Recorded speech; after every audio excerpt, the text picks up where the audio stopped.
가장 저평가는 2024년 4분기보다 올해 4분기 영업이익이 400% 증가를 했거든요. 영업이익 증가하면서 가장 저평가다. 실적 측면에서는 좋고요. 국책 사업으로 SMR 관련해서 사업한 게 있거든요. 그래서 시장에서는 또 소형 원전 모델 관련주로도 편입이 돼 있더라고요. SMR 관심 있게 봐야 되는 시점이다 설명을 드렸는데, SMR 관련주고 또 뭐 실적 저평가니까 한번 관심을 가질 수 있다. 매주 목요일에 진행되는 무료 특강 아래 고정 댓글 링크에서 신청하세요. 네, 안녕하세요. 저는 EF 파트너스 대표 이희건이고 지금은 이희건 경제TV 유튜브도 운영하고 있습니다. 호르무즈 해협 개방 하루 만에 다시 봉쇄 조치에 들어갔는데요. 대표님께서는 현 상황을 어떻게 보시고 코스피는 어떤 영향이 있을까요? 네, 지금은 사실 이란 전쟁이 정점은 지나가는 걸로 보입니다. 대신 많이 상승을 했기 때문에 협상 과정에 따라서 한번 변동성은 나올 수 있지만 결국 이란 전쟁은 종료될 거고요. 이런 지정학적 리스크는 항상 종료가 되고 또 시장은 재펀더멘탈을 찾아갔거든요. 협상이 잘 안 된다. 그러면 조정받고 또 협상 시작하게 될 거니까 점진적인 반등이 나오고, 협상이 잘 됐다. 그럼 바로 상승도 나올 수 있기 때문에 너무 걱정할 필요 없이 뭐 노이즈에 하락한다 그러면 매수 관점으로 접근하는 게 좋아 보입니다. 그렇다면 현재 외국인 수급 현황은 어떤가요? 지금 외국인들은 뭐 계속 매도가 나오고 있거든요. 그래서 제가 요거 자료 하나를 준비를 했거든요. 요 맨 처음에는 2003년부터 2007년 주식 코스피가 대세 상승이 나올 때인데 보면 외국인들이 계속 팔았어요. 그리고 요때는 코로나 때거든요. 코로나 때 유동성 풀리면서 대세 상승 나올 때 외국인들은 또 계속 팔았고요. 이번에도 상승장이 나올 때 외국인들이 계속 팔고 있거든요. 그래서 외국인들은 대세 상승장에 항상 팔았어요. 그렇기 때문에 외국인 수급에 대해서 너무 걱정할 필요는 없고요. 그래서 뭐 여기서 외국인이 매수 들어오면 더할 나위 없이 좋고, 또 우리 시장 상승하면 외국인들이 늘 팔았다. 그래서 큰 틀에서 보면 외국인 매도로서 과거에 대세 상승이 나왔기 때문에 크게 걱정할 필요는 없습니다. 고환율, 고유가 등으로 국내 증시를 걱정하시는 분들이 많은데요. 한국 증시의 펀더멘탈은 그렇다면 아직 견고한 상태일까요? 네, 우리 펀더멘탈은 뭐 사도 너무 산 편입니다. 쉽게 말해서 12개월 선행 PER을 보면 현재가 역사적인 저점인 8배보다도 아래에 왔습니다. 최근 지수는 반등을 했지만 삼성전자, SK하이닉스 실적이 더 좋아지면서 펀더멘탈은 더 저평가로 갔거든요. 그래서 과거 8배, 12개월 선행 PER 8배 이하에서 보면 항상 역사적인 기회랐거든요. 우리 시장이 상승으로 이어졌거든요. 그래서 그만큼 역사적인 기회고요. 여기에다가 뭐 유가 같은 경우는 사실 뭐 이란 전쟁이 마무리되면 점진적인 하락이 나올 거고요. 환율도 한번 볼게요. 환율을 보려면 우리나라 수출이 얼마나 잘 되냐 먼저 보면, 요게 수출 증가율인데 강하게 증가하면서 3월 달이 전년 비해서 48% 증가했거든요. 쉽게 말해서 우리나라 돈을 잘 벌고 있다는 겁니다. 그러면 우리나라 경상수지가 이렇게 증가하고 흑자가 늘어나죠. 돈을 잘 벌고 있고요. 여기에다가 뭐 서학개미들 외국으로 빠져나가는 투자금은 오히려 줄고 있거든요. 쉽게 말해서 들어오는 돈은 많고 빠지는 돈은 적다. 그러면 뭐 지정학적 리스크, 이란 전쟁 종료되면 펀더멘탈적으로 이렇게 강세로 움직일 개연성이 커요. 뭐 항상 들어오는 돈이 더 많으니까.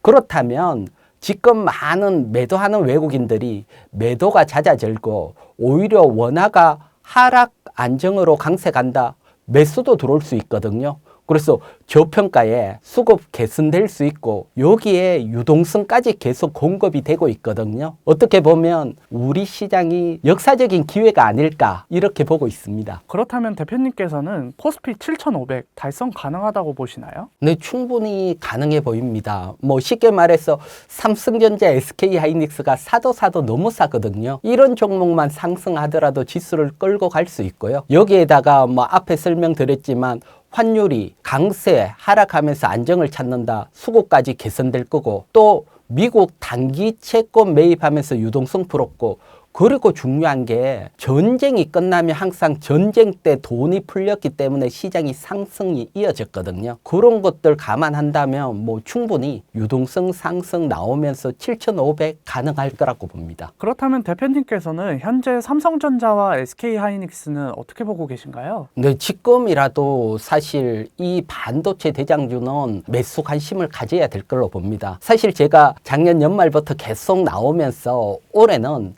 삼성전자, SK하이닉스가 우리 코스피 지수를 끌고 가는 한 해가 된다. 이거 변함이었거든요. 우리 시장이 7,500이 이렇게 간다면 결국은 반도체 대장주인 삼성전자, SK하이닉스가 끌고 갈 거로 보고요. 뭐 가장 기본적으로 실적 보면 삼성전자 1분기 잠정 실적 보면 보통 분기 영업이익이 요 정도였는데 1분기 때 확 좋아졌죠. 그런데 이게 끝이 아니고 2분기에는 더 좋아질 겁니다. 왜? 1분기에 삼성전자가 반도체 가격 100% 인상했는데 여기에 또 2분기에 30% 추가 인상했거든요. 반도체 가격 인상했으니까 영업이익 또 좋아지겠죠. 그래서 이런 어떤 실적 모멘텀이 삼성전자뿐만 아니고 SK하이닉스도 살아있고요. 이런 모멘텀은 내년까지 또 이어질 수 있습니다. 삼성전자하고 SK하이닉스 증권사가 예상 실적이거든요. 한번 보면 삼성전자 보면 2026년 올해죠. 300조가 넘어간다. 많은 증권사가 이렇게 예상하고 내년에는 영업이익이 더 증가하면서 400조 넘어간다. 이렇게 예상을 합니다. 여러분, 이게 영업이익 400조 기준으로 현재 뭐 시가총액은 PER로 환산하면 3배 초반대입니다. 지금 뭐 코스피 PER이 25배지요. 또는 뭐 12개월 선행 PER이 한 8배 감안하더라도 한 200% 상승할 여력이 된다는 겁니다. 그리고 뭐 400조 이렇게 넘어가면 엔비디아보다도 영업이익을 더 많이 버는 겁니다. 엔비디아 주가 가려면 5배 상승해도 엔비디아보다 낫거든요. 그래서 밸류에이션을 찾아간다면 뭐 삼성전자 워낙 실적이 잘 나오니까 상승이 이어질 걸로 보고 SK하이닉스도 마찬가지입니다. 영업이익이 올해 200조 넘어가고 내년에는 300조까지 또 어떤 증권사는 400조까지 이렇게 보거든요. 그래서 뭐 이런 어떤 실적 바탕으로 본다면 삼성전자, SK하이닉스 지금이라도 한번 매수 관심 가지고 또 뭐 이란 전쟁 협상이 덜컥 잘 안 되고 밀린다 그러면 또 매수하고 그래서 올해는 계속해서 이 반도체는 시장 중심에 있고 반도체에 대해서는 계속 관심을 가져야 될 것으로 봅니다. 그렇다면 올해 영업이익이 말씀해 주신 것처럼 300조와 200조를 달성한다면 증권사에서 내놓았던 40만 전자와 200만 닉스까지 올해 안에 달성할 수 있을까요? 네, 충분히 가능하고요. 제가 봤을 때 보통 증권사들이 높게 보는 경향이 있는데 이번에 삼성전자, SK하이닉스는 제 판단으로는 오히려 낮다, 목표가가. 실제로 400조 간다, 또 300조 넘어간다, 영업이익이. 그렇다면 삼성전자는 50만 원까지도 가능하지 않을까. 그리고 SK하이닉스는 정말 생각하지 않은 200만 원 넘어서 의외로 뭐 300만 원 향해서도 충분히 갈 수 있다. 그렇게 보는 이유는 워낙 저평가입니다. 사실 뭐 내년에 삼성전자 영업이익 400조 넘어가면 전 세계에서 영업이익 제일 많이 버는 기업이거든요. 이런 기업 주가가 안 움직이면 그게 더 이상하잖아요. 그렇다면 뭐 쉽게 한 200%, 300%, 뭐 한 300% 간다면 이게 여러분 말이 안 될 것처럼 보이지만 실적이라든가 수급 본다면 충분히 가능해 보인다. 저는 이렇게 보고 있습니다. 최근 투자자들 사이에서 유리기판에 대한 관심도도 커지고 있는데요. 대표님께서는 유리기판 섹터를 현재 어떻게 보고 계신가요? 네, 유리기판은 사실 올해 그리고 내년까지건 상승 모멘텀이 계속 살아 있습니다. 이게 지금은 조용하지만 어느 순간 유리기판이 확 시장으로 부각이 될 거거든요. 그런 시점을 이렇게 보고 있습니다. 저는 지금 요게 이제 아직 공식적인 건 아니지만 삼성전기가 빠르면 2분기에 유리기판 장비 발주할 거다, 이렇게 시장에서는 보고 있거든요. 2분기에 이렇게 발주를 해야 기업들이 이제 제품을 만드는데 시간이 걸리죠. 그리고 난 뒤에 삼성전기가 11월에서 12월 셋업이죠. 생산 라인 갖추고, 그리고 내년에 양산이 이어진다. 타임 스케줄을 시장에서는 이렇게 보고 있었거든요. 그러면 이제 삼성전기가 유리기판 장비 발주한다. 발주받은 기업이 어떤 기업일까? 이런 기업들은 상승 모멘텀을 탈 수밖에 없죠. 유리기판은 기판이 어떻게 보면 게임 체인저니까 결국은 유리기판으로 갈 거니까요. 그래서 지금부터는 여러분들이 유리기판에 계속해서 관심을 가지면서 봐야 될 겁니다. 그렇다면 말씀해 주신 거를 들어보면 2분기 발주가 된다면 아직 유리기판 관련 사업은 본격화되었다 보기 힘들 것 같은데요. 유리기판 관련 기업을 투자할 때 주의해야 할 사항이 있다면 무엇이 있을까요? 지금 유리기판 같은 경우는 아직 시장화가 되지 않고 기업들이 수익이 창출되는 건 아니거든요. 사실 기대감이죠. 그래서 보면 유리기판하고 사실 반도체하고는 거의 유사합니다. 장비들이. 그래서 일단 유리기판 모멘텀으로만 움직이는 기업, 적자가 나거나 워낙 고평가다, 이런 기업, 시장에서 많이 알려진 이런 기업들보다는 제가 바라보는 시각은 장비가 거의 비슷하니까 반도체 장비 만들면서 실적이 잘 나오는 기업, 여기에다가 이제 유리기판 장비까지 개발한 기업, 요런 기업에 투자하는 게 사실 반도체라만 봐도 상승할 확률이 높고 유리기판까지 모멘텀이 붙는다. 그러면 정말 실적 좋고 상승 모멘텀 생기니까 여러분들이 텐베거 정말 큰 상승도 기대할 수 있거든요. 그래서 제가 보는 유리기판 전략은 요런 전략입니다. 설사 유리기판 개발이 되고 납품이 안 되더라도 반도체 하나만으로도 상승 기대가 할 수 있으니까요. 그래서 너무 유리기판에 올인하는 기업, 또 적자나 고평가인 이런 기업보다는 양쪽을 노리는 거죠. 반도체에서 실적이 벌써 잘 나오고 있다. 그리고 유리기판 장비까지 개발됐다. 이런 기업에 관심 가지는 전략입니다. 그렇다면 유리기판 관련 기업 중 지켜볼 만한 기업이 있다면 어떤 기업이 있을까요? 네, 그래서 제가 이제 앞에서 설명드린 반도체도 실적이 좋고 유리기판까지 공식적인 건 아니지만 개발하고 있다. 또 개발 완료됐다. 이런 기업들 보면 지금 한 대표적인 게 한 3기업 정도 있거든요.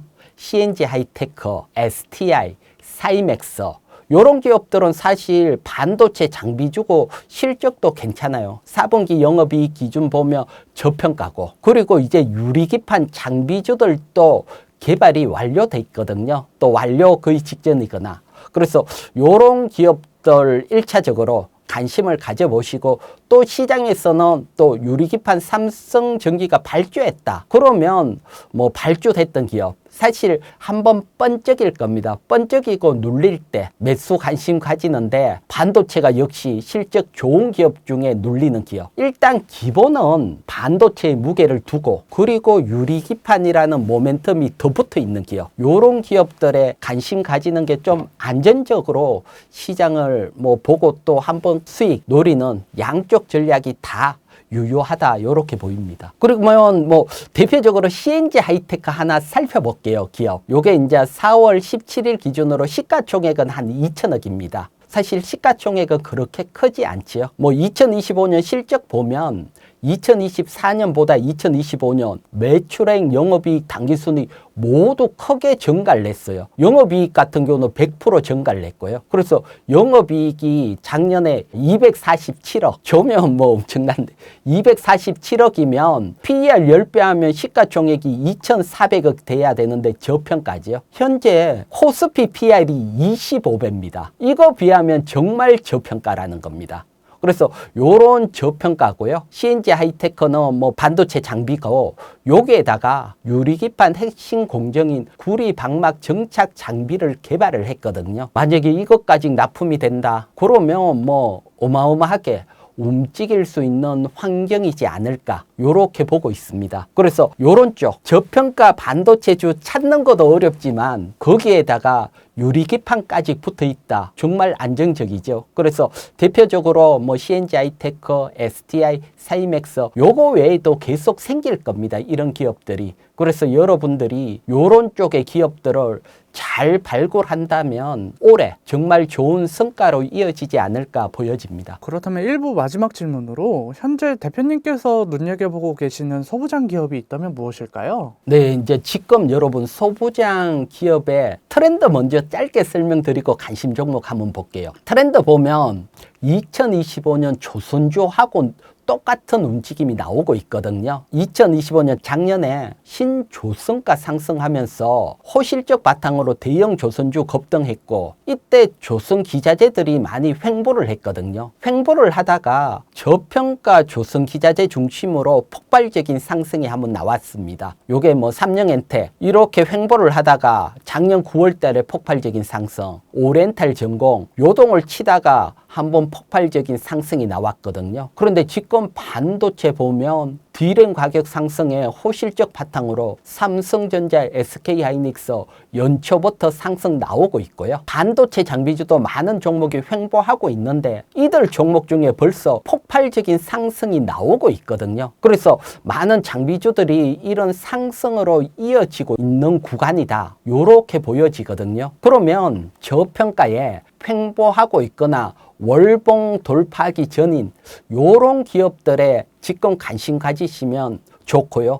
뭐 특히 저평가 중심으로 강한 상승이 나왔으니까 저평가면 뭐 더할 나위 없이 좋고요. 그래서 제가 앞에 유리기판에 설명드렸던 반도체 장비주들도 여기에 해당이 되고 여기에다가 반도체 관련주로만 본다면 뭐 월덱스 요런 기업들 뭐 시가총액은 한 5천억인데 작년 영업이익이 5천억이라서 5,800억 저평가잖아요. 특히 4분기 영업이익은 223억이거든요. 엄청나게 뭐 2004년 4분기 비해서 43% 증가하면서 정말 저평가거든요. 특히 월덱스 같은 경우는 반도체 액신 공정에 들어가는 장비에 소모성 부품인 실리콘을 만드는 기업이거든요. 그런데 이 실리콘이 사실은 HBM이라든가 뭐 3D 낸드가 고단화가 되잖아요. 그래서 실리콘 사용이 계속 증가를 합니다. 공정 자체가 미세화되기 때문에 뭐 지금 반도체가 많이 출하되는데도 수혜지만 공정 미세화에 따른 또 수혜까지 겹쳐 있거든요. 거기에다가 저평가니까 요런 기업들도 유심히 한번 살펴보시고요. 그래서 제가 설명드리는 기업이 아니더라도 올해 여러분들이 반도체 기업들 특히 저평가라든가 요런 소부장 기업들 하나 잘 여러분들이 발굴을 하고 개발하신다면 뭐 정말 200% 300% 가면서 여러분 인생을 바꿀 수 있는 기업들이 나오거든요.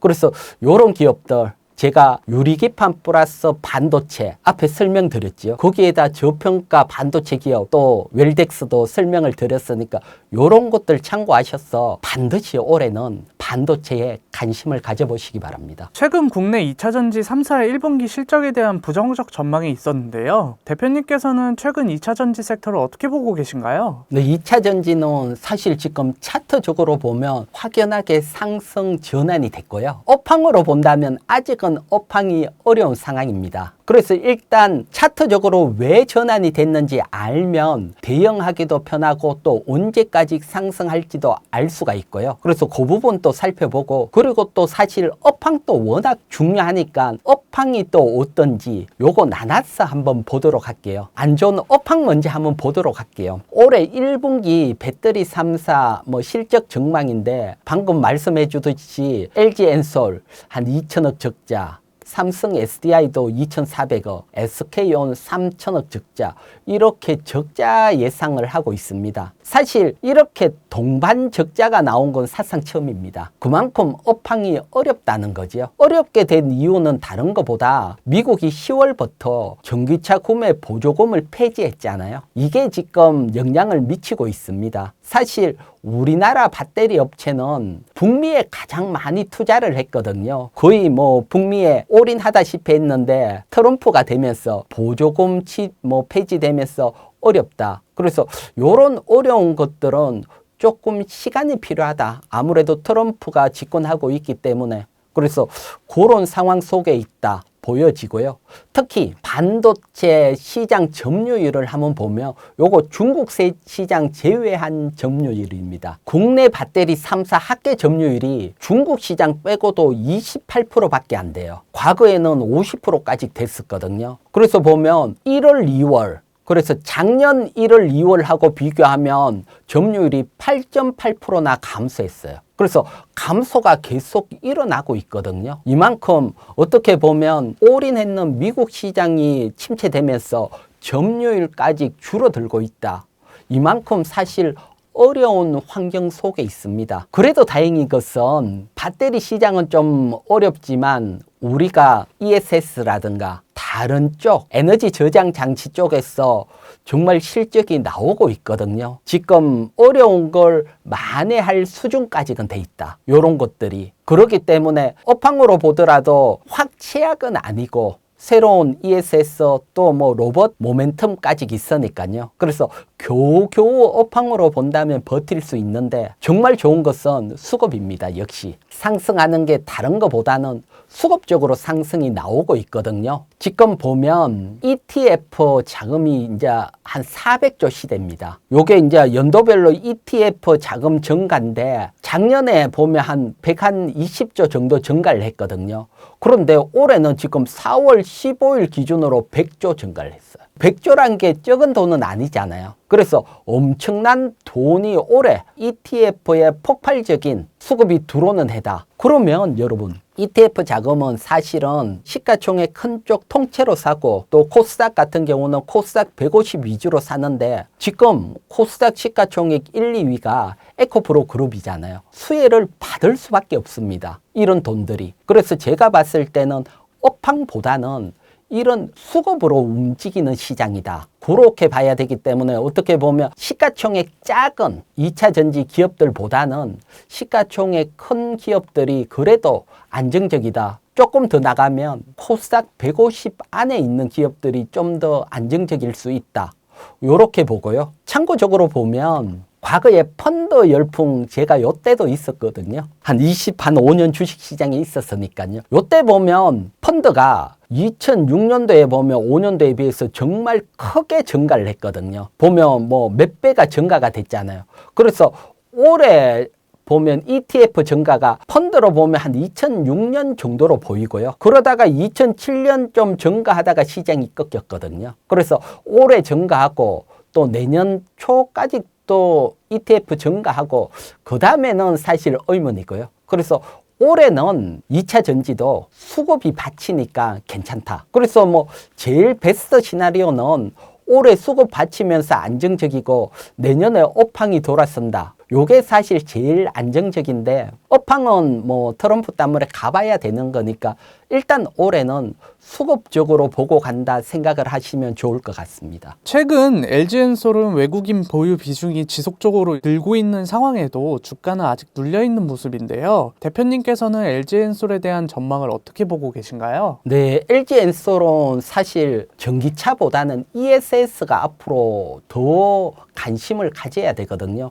그런 측면이 왜 나오는지 한번 볼게요. 보면 요것은 뭐 미래에셋증권 가장 최근에 나온 리포트 참고를 했고요. 요게 전기차고 요게 ESS인데 매출 비중을 보면 작년까지만 하더라도 전기차 비중이 월등히 높죠. 노란색이 ESS니까 낮았거든요. 그런데 올해 내년으로 가면서 오히려 ESS가 매출 비중이 커지는 국면으로 바뀝니다. 그렇기 때문에 사실 전기차 업황이 어렵고 중국에게 뭐 파이도 밀리고 있다. 요게 사실은 뭐 가장 악재인데 요걸 좀 많이 할 수 있는 게 이 ESS다.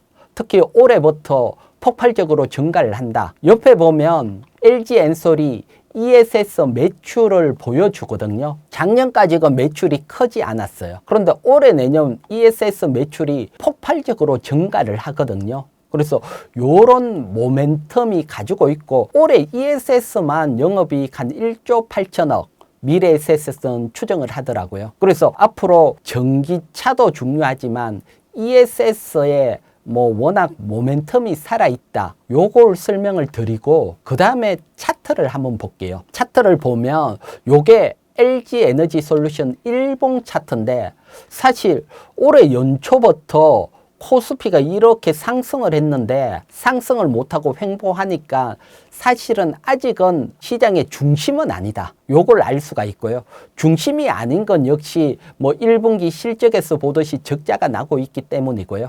대신 이렇게 중심이 아닐 때 횡보할 때 외국인 지분율 보면 계속 요렇게 점진적으로 증가를 하고 있거든요.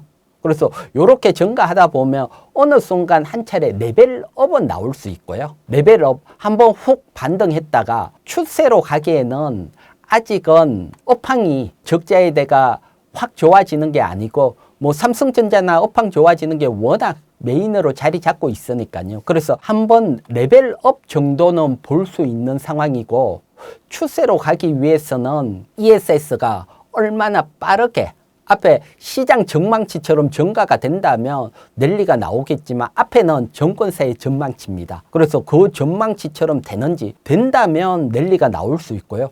그건 좀 더 지켜봐야 될 걸로 보입니다. 그래서 일단은 레벨업 정도까지 지켜보자. 요렇게 설명을 드릴게요. 그렇다면 삼성 SDI의 이승우 부사장은 최근 배터리 컨퍼런스에서 사용처별 따른 배터리로 대응하겠다는 전략을 발표하기도 했는데요. 대표님께서는 삼성 SDI를 어떻게 보고 계신가요? 지금 뭐 차트가 가장 좋지요. 실적은 안 좋아도 차트 한번 보면 요거 삼성 SDI 월봉 차트거든요. 정말 뭐 바닥권까지 왔다가 거래량이 나오면서 앞에 LG엔소로 뭐 계속 옆으로 횡보를 했는데 정말 강하게 상승이 나오고 있죠. 그런데 이 상승에서 한 60만 원 근처에 가면 여기에 매물대에 걸리게 돼 있거든요. 그래서 어느 정도 많이 상승을 했다. 대신 뭐 이런 것들이 로봇이라든가 전고체라든가 다양한 호재를 가지고 상승을 했는데 사실 제가 봤을 때는 좀 비관적으로 보고 있습니다.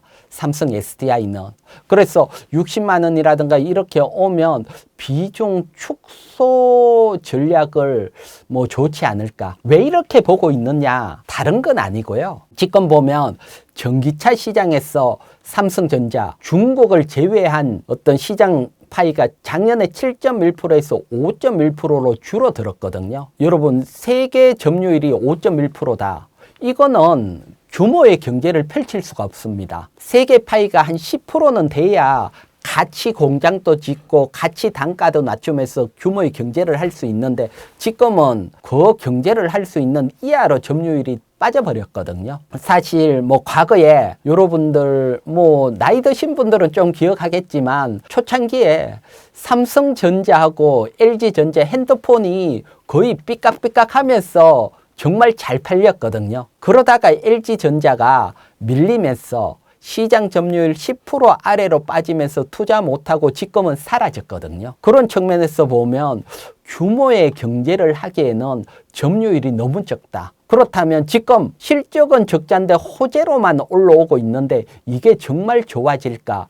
저는 여기에 따른 의문을 가지고 있기 때문에 60만 원 정도 오면 비중 축소가 좀 넓지 않을까. 또 물론 시장은 제 예상하고 상관없이 또 광기라든가 수급을 보고 정말 뭐 올라갔다가 그리고 꺾일 수도 있거든요. 그렇기 때문에 제가 보는 삼성 SDI 시각을 설명드렸으니까요. 그런 것들 한번 참고해 보시기 바랍니다. 그러면 지금 말씀하신 게 LG엔솔이랑 삼성 SDI 둘 다 약간은 조심스럽게 접근해야 된다는 관점이 맞으실까요? 네, 관점은 아직도 1분기 적자잖아요. 적자에 비해서 시가총액은 엄청 크거든요. 뭐 몇십조 단위잖아요.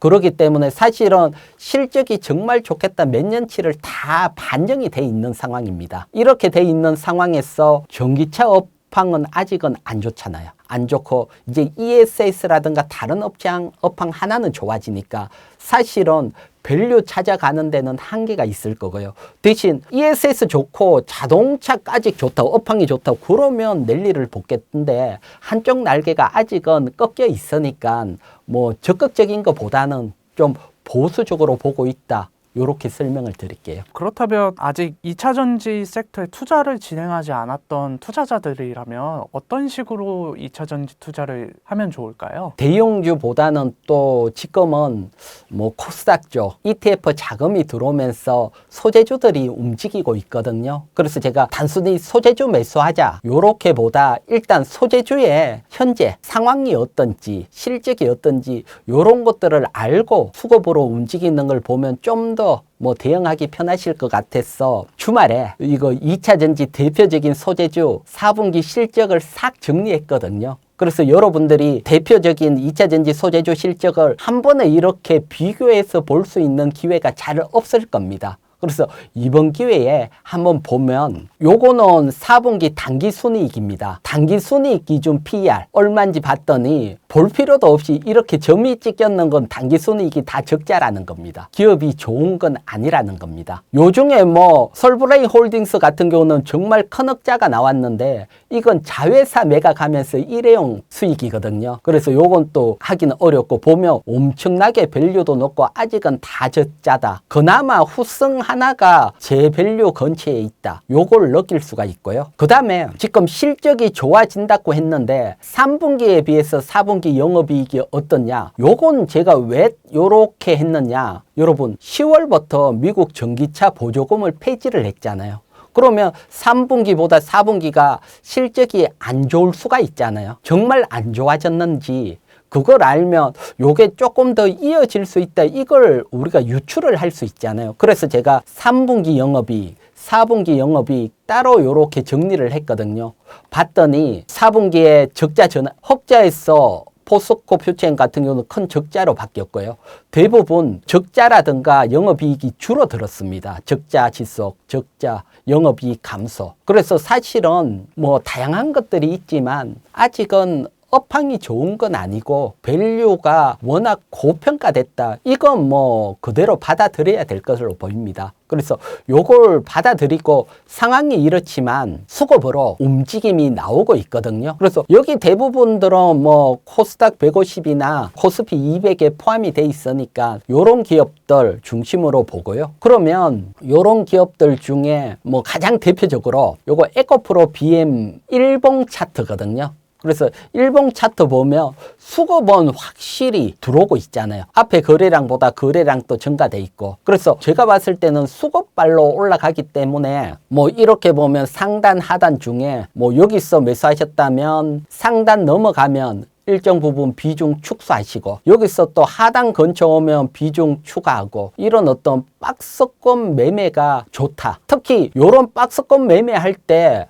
반드시 차려야 될 건 ETF 자금이 계속 들어오는지 우리 시장에. 이게 ETF 자금이 안 들어온다. 한계에 부딪힌다 들어온다. 그러면 업황을 감안했을 때 사실 상승하기가 만만치 않다. 이렇게 보이고요. 참고적으로 ETF 자금이 올해 가장 폭발적으로 들어올 거다. 연초에 들어오고 있거든요. 이게 올해는 이어질 거다 보고 있기 때문에 이런 어떤 박스권 매매 여러분들이 한번 관심을 가지시고 그래서 다시 정리를 하면 뭐 아주 작은 뭐 소재나 이런 시가총액 한 2천억 미만 작은 쪽보다는 시가총액이 크고 특히 뭐 코스닥 150 지수라든가 코스피 200 지수 편입이 됐으면 더 좋고요. 그런 종목들 중에 이런 어떤 박스권 매매 중심으로 한번 관심 가져보시라 설명을 드릴게요. 그렇다면 대표님께서 현재 주목하고 계시는 2차 전지 관련 기업이 있다면 무엇일까요? 네, 2차 전지는 사실 전기차 업황은 생각보다 더디게 움직이고 있고요. 사실 폭발적으로 기대할 수 있는 게 ESS 시장이고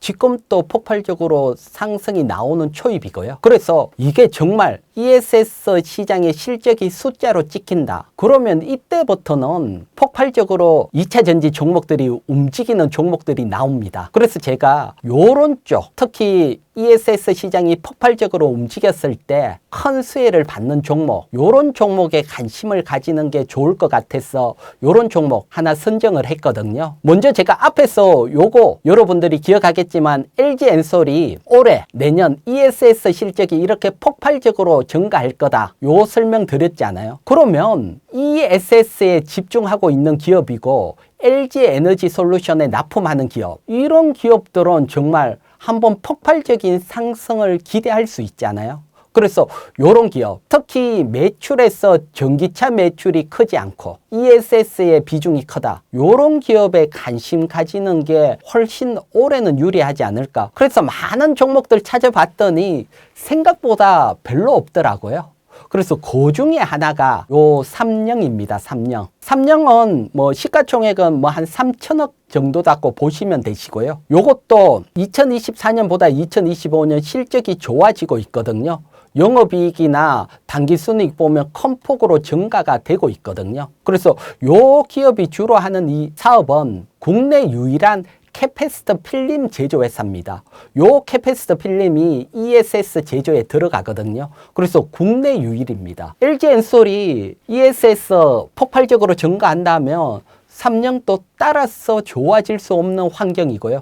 또 글로벌로 보면 이게 한 3위쯤 됩니다. 작은 기업이 아니고 기술력이 큰 기업인데 시가총액이 한 3천억 밖에 되지 않는다. 이렇게 보면 되고요. 여기에다가 작년에 캐패시터 필름 생산 신규 라인 가동을 했거든요. 그만큼 미래를 보고 미리 투자가 됐다. 이렇게 보면 되잖아요. 올해부터 공장 짓는 게 아니고 작년부터 벌써 가동을 시작했으니까 올해 또 본격적인 양산이 되니까요.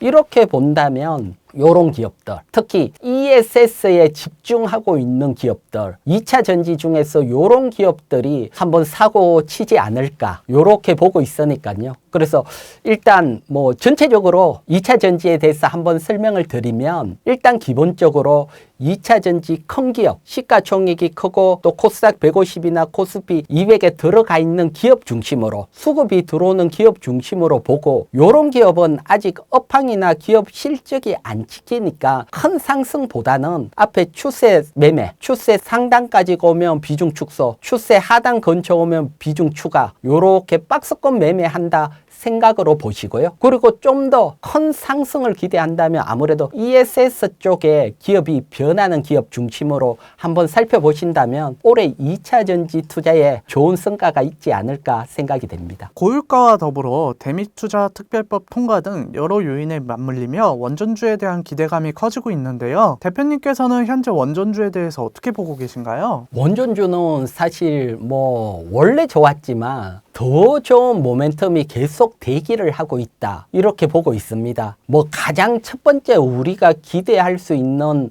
모멘텀은 요게 이제 4월 3일 날 나온 뉴스거든요. 4월 3일 요때 어떤 뉴스들이 나왔냐 하면 미국 고위 당국자가 몇 주 내에 한국이 대미 투자 프로젝트 발표할 거다. 요런 얘기들을 했거든요. 그러면 지금 이란 전쟁이 워낙 이슈가 돼 있는데 요거 조금 잦아지면 우리나라가 미국의 어떤 프로젝트 투자한다 이런 발표를 할 겁니다. 그래서 이 발표에서 주로 우리가 예상할 수 있는 건 일본이 투자했는 게 우리도 비슷하게 갈 확률이 높죠. 왜 그러냐? 미국이 가장 필요한 거 투자해라고 할 거니까 그걸 일본 혼자 커버가 안 되니까 우리도 비슷한 영역을 계속 투자 요구를 할 확률이 높다고 보거든요. 그래서 보면 일본은 대미 2차 프로젝트에 SMR, 소형 모듈 원전, 그 다음에 천연가스, 시설 투자 요런 게 나왔거든요. 그러면 우리는 뭐 기본적으로 조선도 있고 원전은 뭐 일본보다 인프라가 워낙 좋으니까 원전 여기에 LNG 요런 것들이 포함되지 않을까. 그러면 일단 대형 원전 포함될 확률이 높고 우리도 소형 원전 포함할 확률이 높고 그 다음에 LNG 터미널 플랜트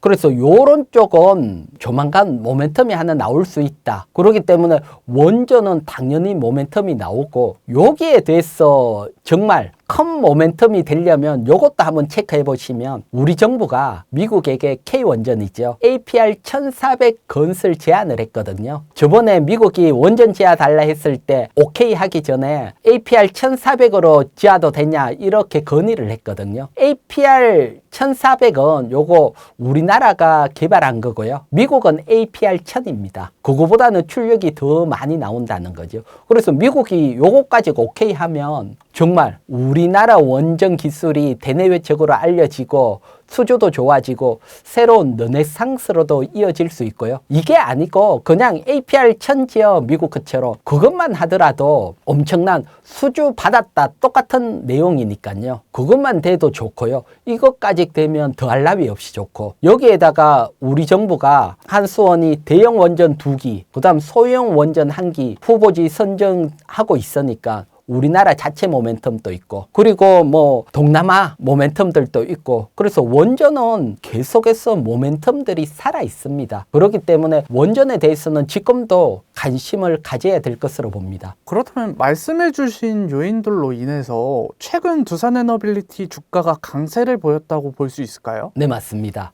뭐 그 중에 모멘텀 하나 볼게요. 요게 이제 19일 날 가장 최근에 나온 뉴스거든요. 주말에 나온 뉴스인데 보면 다음 베트남은 SMR이다. 소형 원전이거든. 그래서 두산에너빌리티 같은 경우는 유스킬 파워라든가 엑스에너지 뭐 테라파워하고 계속해서 소형 원전 모델 협업을 하고 있거든요. 엑스에너지 같은 경우는 SMR 16기 지금 수주를 받았고요. 그 다음에 조만간 유스케일 파워 위탁 초기 물량 올해 하반기 제작을 할 거고요. 여기에 대해서 두산에너빌리티는 2028년 완공을 목표로 SMR 전용 공장을 짓고 있거든요. 그래서 요렇게 SMR이 지금 새롭게 떠오르고 있습니다. 참고적으로 지난 한 주 유스케일 파워가 워낙 조정을 받았지만 지난 한 주간 바닥권에서 40% 상승을 했거든요.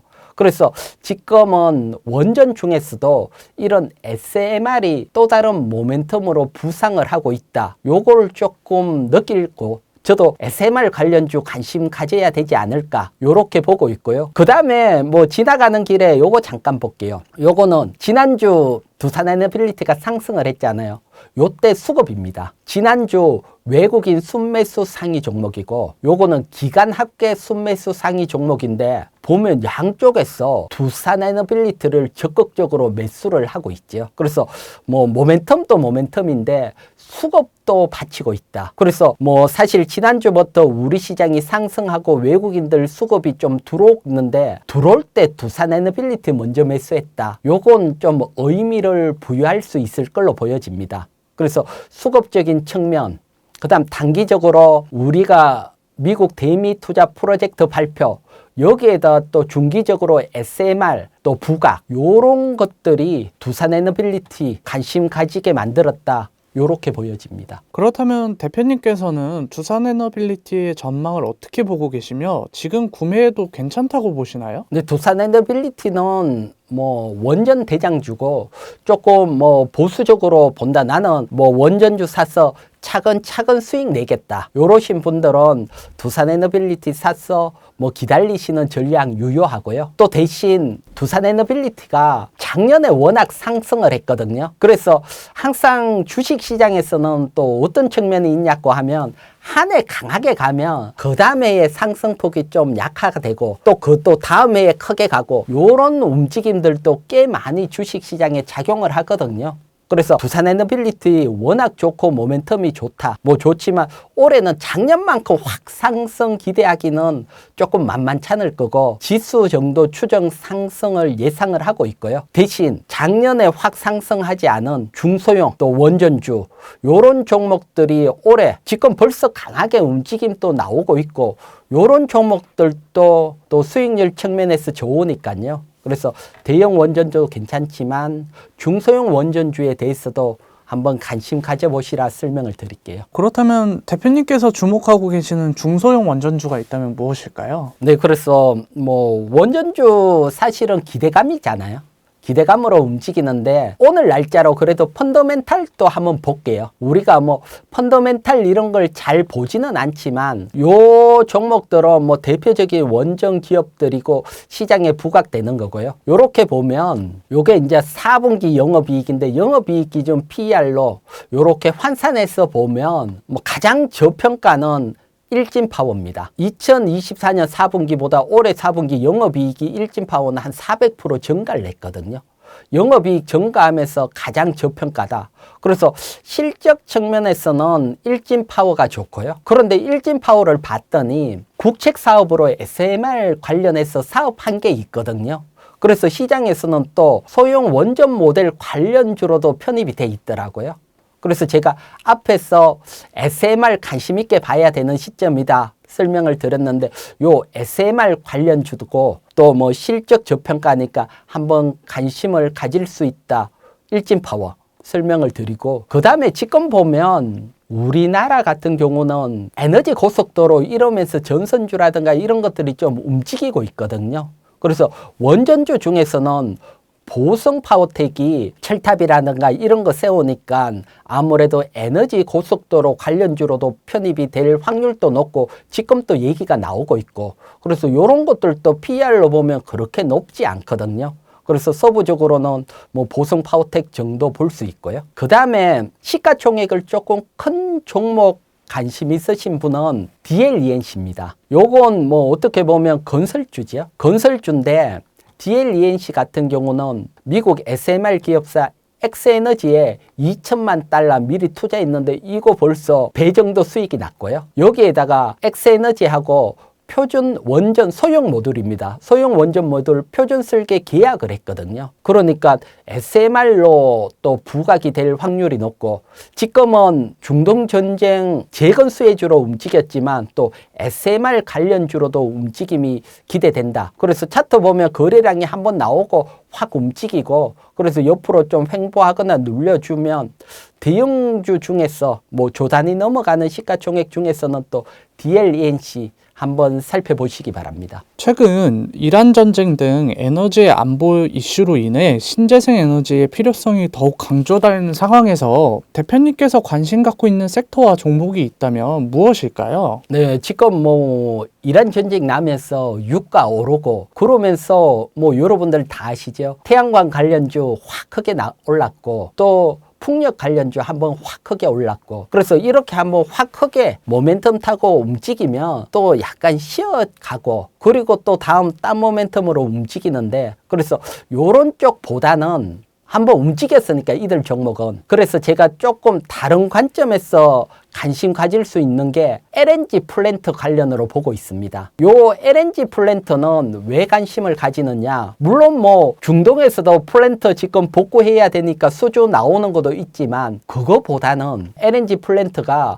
슈퍼 사이클로 진입을 하고 있습니다. 미국 LNG 플랜트 현황을 한번 보면, 요것은 뭐 미국, 카타르 등 각 나라가 LNG 수출량을 나타내는 그래프거든요. 사실 다른 나라들은 거의 수출이 고정이 돼 있잖아요. 그런데 미국은 LNG 수출이 계속 증가를 하고 있습니다. 거기에다가 이렇게 증가하는 상황에다가 여러분, 이란 전쟁이 터졌잖아요. 그러면 이란 전쟁이 이제 끝났다. 그러면 어떻게 될까요? 여러분들이 아시아 국가 뭐 에너지 담당한다. 그러면 그래도 계속 중동에서 올인할까요? 아니면 수입 다각화를 위해서 미국에서 또 가져올까요? 제가 봤을 때는 트럼프 압박도 있지만 수입처 다변화를 해야 되는 상황이다. 그래서 아시아 국가들이 이제, 우리도 마찬가지지만 미국에 또 수입할 확률이 높다. 그러면 미국은 LNG 수출량이 계속 증가할 거다.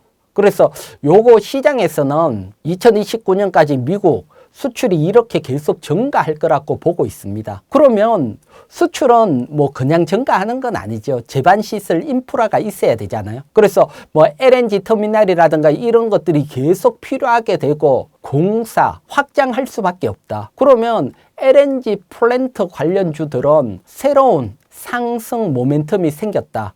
이거 뭐 단기 모멘텀보다는 중기적으로 상승할 수 있는 모멘텀이다, 이렇게 보고 있습니다. 그래서 특히 뭐 미국 LNG 플랜트 관련주에 대해서 한번 관심을 가질 수 있고, 우리나라 같은 경우는 LNG 플랜트 같으면 뭐 가장 대표적으로 피팅 업체들이죠. 피팅 업체는 뭐 플랜트 관 만드는 기업들이거든요. 대표적으로 한 세 업체가 있거든요. 요들 기업도 펀더멘탈 한번 보도록 할게요. 태광이 있고, 성광밴드가 있고, 하이로코리아가 있거든요. 보면 지금 4분기 PER 보면 태광이나 성광은 한 20배가 넘어갔고요. 하이로코리아는 8배로 워낙 저평가입니다. 이렇게 차이가 나는 이유는 다른 거 아닙니다, 여러분. 작년에 조선주 상승할 때 태광 성광 밴드는 LNG 선박이라든가 조선주 관련으로 크게 상승을 했고요. 하이로코리아는 조선 비중이 약하기 때문에 소외가 됐거든요. 그런데 올해 상승은 조선보다는 플랜트잖아요. 제가 보는 건 플랜트니까 하이로코리아 플랜트 비중이 있기 때문에 하이로코리아가 소외에서 벗어나는 한 해가 되지 않을까 요렇게 보고 있거든요. 그래서 조선보다는 플랜트의 시각이 간다면 하이로코리아, 특히 보면 PR이 가장 저평가고 재작년 4분기보다 올해 4분기 영업이익이 가장 크게 증가를 했거든요. 플랜트가 괜찮다는 거거든요. 여기에 플랜트 산업은 계속 좋아진다. 그러면 피팅 업체 중에 하이로코리아에 관심을 가지시고요. 그게 아니더라도 뭐 피팅 업체는 계속해서 뭐 상승 모멘텀이 있다. 요렇게 보여지고요. 그 다음에 뭐 미국 쪽으로 수출하는 LNG 플랜트용 열교환기, 요거 많이 수출하는 기업이 한택이거든요. 그래서 요런 한택에 대해서도 한번 관심을 가질 수 있다. 그래서 요런 쪽은 뭐 단기보다는 미국 산업 자체가 슈퍼 사이클로 이렇게 가니까 중기적으로 보고 크게 한번 뭐 기대를 하는 전략이다. 요렇게 설명드리고 뭐 지나가는 길에 하이로코리아 차트도 한번 볼게요. 요거 하이로코리아 월봉 차트입니다. 차트 보면 이렇게 상승 후에서 조정받을 때 이 거래량이죠. 거래량이 없다가 사실 거래량이 엄청나게 나오면서 오랜 기간 1년, 2년, 3년, 4년, 5년, 6년 점진적으로 계속 꾸준히 상승을 하고 있고 작년에 조선주 움직일 때 약했고요. 대신 올해는 플랜트니까 이 거래량 감안을 하고 모멘텀을 탄다면 한번 슈팅으로도 나오지 않을까. 그래서 월봉 차트는 나쁘지 않고 이제 월봉 전고점 돌파하는 위치의 거래량, 그 다음 실적, 그 다음 뭐 또 업황 괜찮다.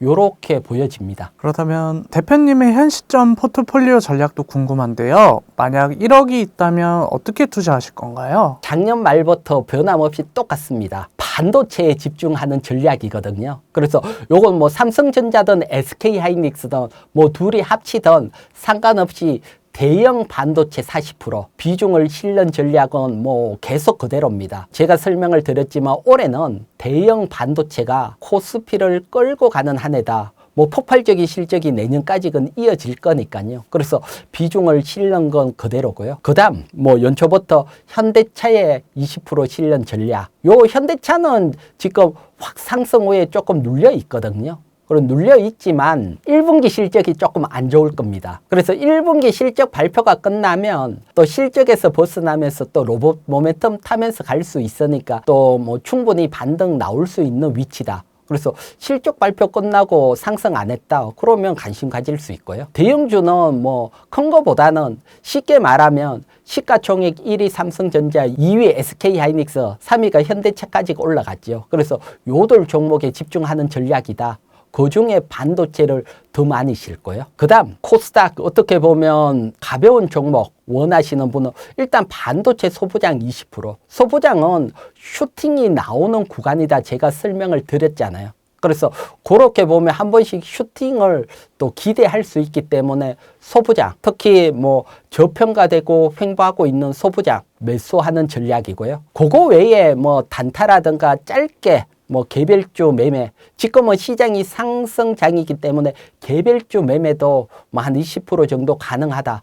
요렇게 설명을 드릴게요. 그렇다면 개별주 매매를 20%라 설명해 주셨는데 대표님만의 투자 기법이 있으면 하나 공개해 주실 수 있을까요? 기본적으로 사실 뭐 기법 따라 매매하기 어려우신 분들은 뭐 실적 보고 저평가 따라가면 되고요. 여기에서 좀 더 강하게 움직인 종목, 뭐 기법이면 기법인데 설명을 드리면 일단 우리나라 주식이 움직이려면 결국은 돈의 변화가 생겨야 됩니다. 돈의 변화가 생긴다는 것은 다른 게 아니고 지분율의 변화라든가 자본금의 변화가 생기는 이런 기업들은 한번 확 움직일 수가 있거든요. 그래서 먼저 지분율 쪽에서 본다면 대표이사가 장내 매수를 계속해서 자기 회사 지분을 모집을 해요.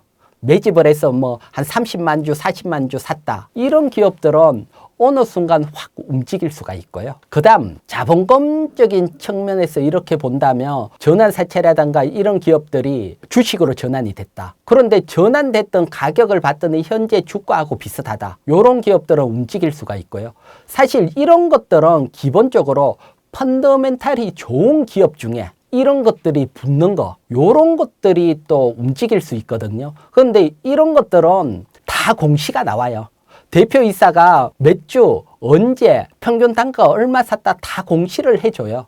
대신 여러분들이 공시를 잘 공부를 안 했기 때문에 어렵지 않아요. 그래서 요런 것들 뭐 공시 공부하실 분들은 저 이익은 경제TV 유튜브에 오면 요런 케이스 바이 케이스마다 기법들 싹 정리돼 있으니까요. 요런 것들도 한번 오셔서 참고해 보시기 바랍니다. 마지막으로 오늘의 인사이트 정리하시면서 마무리 인사 부탁드립니다. 네, 여러분 지금 뭐 이란 전쟁이 나오면서 좀 시장이 출렁출렁했지만 결국 지금 시장은 여러분 호실적에다가 풀린 돈, 유동성, 어떻게 보면 실적 장세와 유동성 장세가 합쳐진 인생에서 가장 강한 장세 속에 있습니다. 그래서 여러분들이 좋은 종목 잘 발굴을 하신다면 또 부자로 될 수 있는 기회거든요. 그래서 여러분들 모두 좋은 종목 매수하셔서 부자 되는 한 해가 되시기 바랍니다.